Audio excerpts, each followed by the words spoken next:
Hello hi नमस्कार good morning आशा करें आपण मैंने भले थे। जय जगन्नाथ। मुझे आपण को गोटे फ्रेश ब्लॉग को स्वागत करुच्ची। गोटे न्यू रेसिपी शेयर करी।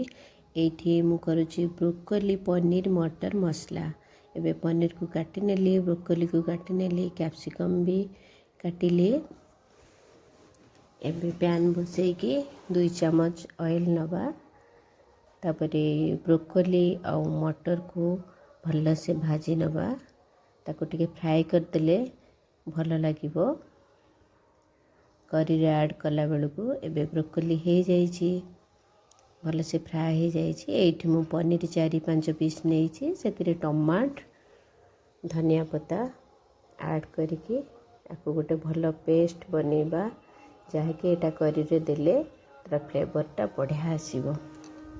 एबे ग्राइंडिंग हो जाइए। पैन से पैन रे ऑयल नेली 3 चम्मच।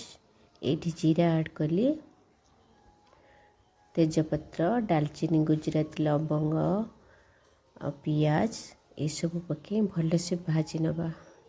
ब्राउन कलर हो गले ता सहित रसुण अदा चॉप पकाइली। एबे कैप्सिकम भी नहीं, कैप्सिकम भल से भाजी हो गले से ड्राई मसला, धनिया पाउडर, जीरा पाउडर, लाल मिर्ची पाउडर, सॉल्ट, गरम मसला ये सब पकेली। एबे chilli sauce, tomato sauce, soya sauce ये 3टा पके भल से आम ताको फ्राए करी नवा।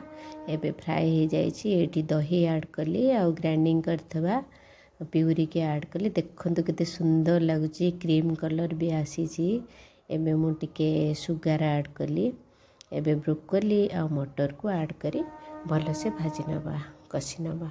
एठी कषी हो जाइए भल से। एबे मु एठी वाटर ऐड कली।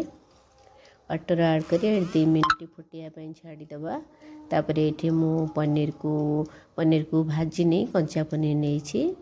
एबे 5 मिनट घोड़े देली। तापर एबे हो जाइए। एठी धनिया पत्र ऐड कली, बटर ऐड कली, दही भी गार्निशिंग पे ऐड कली। देखंतु केते बढ़िया लगुची, एते सुंदर लगुची। आपण निजे बनातु, पिला मानकु भी दियंतु, गेस्ट मानकु भी दियंतु। एबे मु एठी पालंग पूरी ता सहित करिची। पालंग पूरी सहित यही आइटम को मु सर्व करुची। देखंतु केते सुंदर लगुची। आपण माने निजे बनातु, अन्य को दियंतु। वीडियो को सब्सक्राइब